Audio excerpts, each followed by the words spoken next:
شريك له وأشهد أن محمدا عبده ورسوله فقد قال الله تعالى في كلامه المجيد أعوذ بالله من الشيطان الرجيم بسم الله الرحمن الرحيم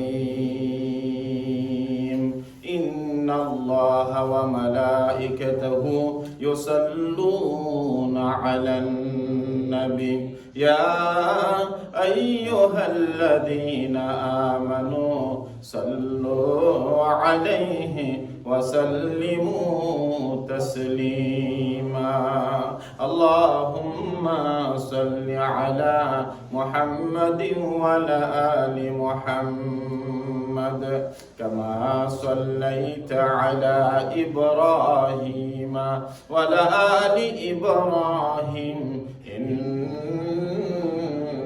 حميد مجيد الصلاة والسلام عليك يا رسول الله الصلاة والسلام عليك يا حبيب الله الصلاة والسلام عليك يا شافي المذنبين الصلاة والسلام عليك يا رحمة للعالمين بلغ العلا بكماله كشف الدجى بجماله حسنة جميع خصاله صلوا عليه وآله اللهم صل وسلم وبارك عليه আলহামদুলিল্লাহ। উপস্থিত মুআজ্জাজ মুহতারাম, দিগার সম্মানিত মুসল্লিয়ানে কেরাম, আমরা মহান মনিবের দরবারে আলিশানে লক্ষ কোটি শুকর আর সুজুদ আদায় করছি যে আল্লাহ রাব্বুল আলামিন প্রচন্ড শীতের মধ্যে জুমার দিনে, বরকতময় দিনে আল্লাহ সুবহানাহু ওয়া তাআলা আপনি আমাদেরকে সর্বাগ্যে আল্লাহর ঘরে পৌঁছে দিয়েছেন। এই জন্য আমরা সকলে হৃদয় উজাড় করে আল্লাহ শুকর আদায় করি। আমরা সকলে বলি আলহামদুলিল্লাহ হামদান কাসীরান তাইয়িবান মুবারাকান ফীহি। আল্লাহ পাক রব্বুল আলামিন আল্লাহর দ্বীনের জন্য যাকে দয়া করেন, মায়া করেন, মায়ার সেই দয়ার ভালোবাসার মানুষগুলোকে আল্লাহর ঘরে সর্বাগ্যে পৌঁছে দেন এবং দ্বীনি কাজ করার জন্য আল্লাহ পাক রব্বুল আলামিন তার জন্য সহজ করে দেন। এই জন্য আল্লাহর কাছে সবসময় আল্লাহর কাছে দোয়া করা, আল্লাহ তুমি আমাদেরকে যতদিন এই পৃথিবীতে বাঁচিয়ে রাখো, আমরা যেন দ্বীনের উপর যেন আমাদের কদম সাবেত থাকে, আমরা যেন আল্লাহ তোমার দ্বীনের কাজগুলো যেন বেশি বেশি করে করতে পারি। ও রব আমাদের মনিব, তুমি আমাদেরকে সুযোগ দাও। আর যদি আল্লাহর পক্ষ থেকে যদি এই সুযোগ, এই বরকত, এই উসিলা যদি আল্লাহ পাক না করে দেন, আপনার দুনিয়ার কোনো ওয়াজ, কোনো নসিহাত, কোনো কাজে আসবে না। কারণ কোরআনুল কারীম আপনাদেরকে নিয়ে যে সূরাটা নিয়ে আলোচনা করছিলাম, সূরা তাহা থেকে, আল্লাহর নবী হযরত মূসা আলাইহিস সালাম কিভাবে কতভাবে ফেরাউনকে দ্বীনের দাওয়াত দিয়েছিলেন, এই কথাগুলো আমরা আজকে বলবো ইনশাআল্লাহ। তো এবং সেইগুলো থেকে আমরা কিছু আমাদের জীবনের সাথে এই কথাগুলো মূসা আলাইহিস সালামের জমানার কথাগুলো আজও আমাদের মাঝে, আমি বারবার বলছিলাম যে কোরআনের মধ্যে আল্লাহ কেন দিয়ে দিলেন, কারণ আমরাও যেন এই কথাগুলো শুনে যেন আল্লাহর দ্বীনের জন্য যেন আমাদের মনটাকে কবুল করে নিতে পারি, আমরা যেন আল্লাহর কথাগুলো যেন কবুল করতে পারি।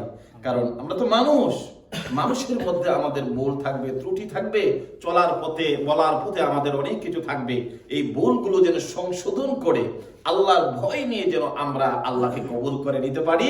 এই জন্য আল্লাহ পাক রব্বুল আলামিন সেই মূসা নবীর যুগের কথাগুলো এবং ফেরাউন মূসার মধ্যে কি কথাগুলো হয়েছিল, আল্লাহ পাক রব্বুল আলামিন হুবহু কথাগুলো আল্লাহ পাক কোরআনুল কারীমের মধ্যে উঠিয়ে দিয়েছেন। সুবহানাল্লাহ। তা আমরা যেতে যেতে বহুদূর আপনাদেরকে এই সূরা নিয়ে অনেক এগিয়ে গিয়েছিলাম। 49-50 নম্বর আয়াতের মধ্যে আমরা চলে আসছি। সেখানে যাইয়া আল্লাহ পাক রব্বুল আলামিন মূসা আলাইহিস সালাম এবং তার ভাই হযরতে হারুন আলাইহিস সালামকে বললেন, তোমরা দুজন চলে যাও ফিরাউনের কাছে। যাইয়া সেরা ইযহাব ইলা ফিরআউনা ইন্নাহু তাগা, ফিরাউন বিদ্রোহী হয়ে গেছে, সে বনি ইসরাইলের মানুষদেরকে মেরে মেরে শেষ করে দিয়েছে, তাকে যাইয়া আল্লাহর দ্বীনের দাওয়াত দাও, তাকে আল্লাহর পথে তাকে আহ্বান করো। তো মুসা আলাইহিস সালাম আল্লাহর কাছে দোয়া করলেন, আল্লাহ সব কিছু দিয়ে দিলেন। তো মুসা আলাইহিস সালাম এবার ফেরাউনের কাছে চলে গেলেন, যাইয়া ফেরাউনকে যে সেরা দ্বীনের দাওয়াত দিলেন, আল্লাহর কথাবার্তা বললেন। বলার পরে তখন ফেরাউন এবং মুসার মধ্যে কিছু কথোপকথন হয়েছিল। তাদের মধ্যে কি হয়েছিল আল্লাহ হুবহু কোরআনুল কারীমের মধ্যে কোট করে দিয়েছেন। আল্লাহ রাব্বুল আলামিন মুসা আলাইহিস সালাম দিনের কথাগুলো যখন ফেরাউনের কাছে রাখছিলেন, রে ফেরাউন, তুমি আল্লাহর কথা মানো, আল্লাহর পথে চলে আসো, না হলে আল্লাহর গজব তোমাকে ধরবে, আল্লাহর গজবের মধ্যে তুমি নিপতিত হয়ে যাবে।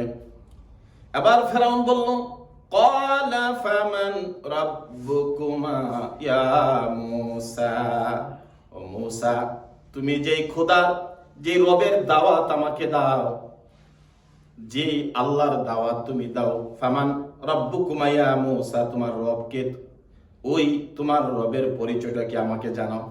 কারণ এমনি তো সে তার নিজকে সে খোদা বলে দাবি করছে, তার খোদা এসে মানুষদেরকে বলছে আমি তোমাদের প্রভু, আমি তোমাদের খোদা, আবার তুমি আবার নতুন করে আরেক খোদা আমার সামনে নিয়ে আসো, তোমার খোদার একটু পরিচয় দাও।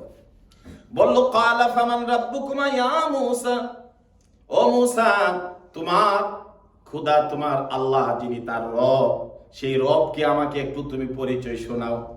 আল্লাহ রাব্বুল আলামিনের বন্ধু মুসা আলাইহিস সালাম কোরআন থেকে বলে দিলেন, ক্বালা রাব্বুনাল্লাযী আ'তা কুল্লা শাইইন খালকাহু সুম্মা হাদা।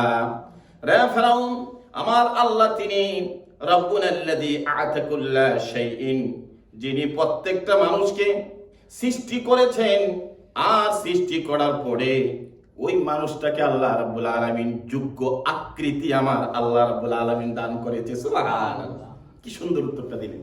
আমার রব, আমার আল্লাহ তিনি, যিনি মানুষকে সৃষ্টি করেছেন, আতা কুল্লা শাইইন খালকাহু, আর মানুষকে উনি যোগ্য আকৃতি দান করেছেন। এই পৃথিবীতে কোনো মানুষ আকৃতি দান করতে পারে না। হযরত আদম থেকে ধরে এই পর্যন্ত সমস্ত মানুষগুলো যদি একত্র করে এক এক করে যদি আপনি খোঁজেন, একটা মানুষের চেহারার সাথে আর একটা মানুষের চেহারা কোনো মিল হবে না। শুধু তাই নয়, সারা পৃথিবীর মানুষগুলোকে যদি একত্র করেন, সমস্ত মানুষের আঙ্গুলের ফিঙ্গার চিহ্ন যদি আপনি নেন, একটা মানুষের ফিঙ্গারের চিহ্ন আর একটা মানুষের ফিঙ্গারের সাথে মিলবে না। এই জন্য বর্তমান আধুনিক যুগে বিজ্ঞান দেখেছে, যত পৃথিবীতেই মানুষ হোক, একজন মানুষের হাতের ফিঙ্গারের সাথে আরেকটা মানুষের ফিঙ্গারের পরিচয় হয় না। এই জন্য এখন মানুষ ফিঙ্গারে কাজ করে। মোবাইল খুলবেন, এটার মধ্যে ফিঙ্গারের ব্যবস্থা করে দিয়েছে। তিনি কে? আল্লাহ। এই আকৃতি কে দিলেন? আল্লাহ। আল্লাহ রাব্বুল আলামিন কোরআনুল কারীমে বললেন, লাকাদ খালাকনাল ইনসানা ফি আহসানি তাকওয়িম, এই পৃথিবীতে আমি মানুষকে বড় সুন্দর করে বানিয়েছি, যোগ্য আকৃতি আল্লাহ রাব্বুল আলামিন দিয়েছেন। আল্লাহ রাব্বুল আলামিন আল্লাহর মায়ার মানুষগুলোকে আকৃতি দিয়ে, প্রকৃতি দিয়ে আল্লাহ সুন্দর করে বানিয়েছেন। এই বানানোটা দুনিয়ার কোনো মানুষ বানাতে পারবে না, এই আকৃতি দিতে পারবে না।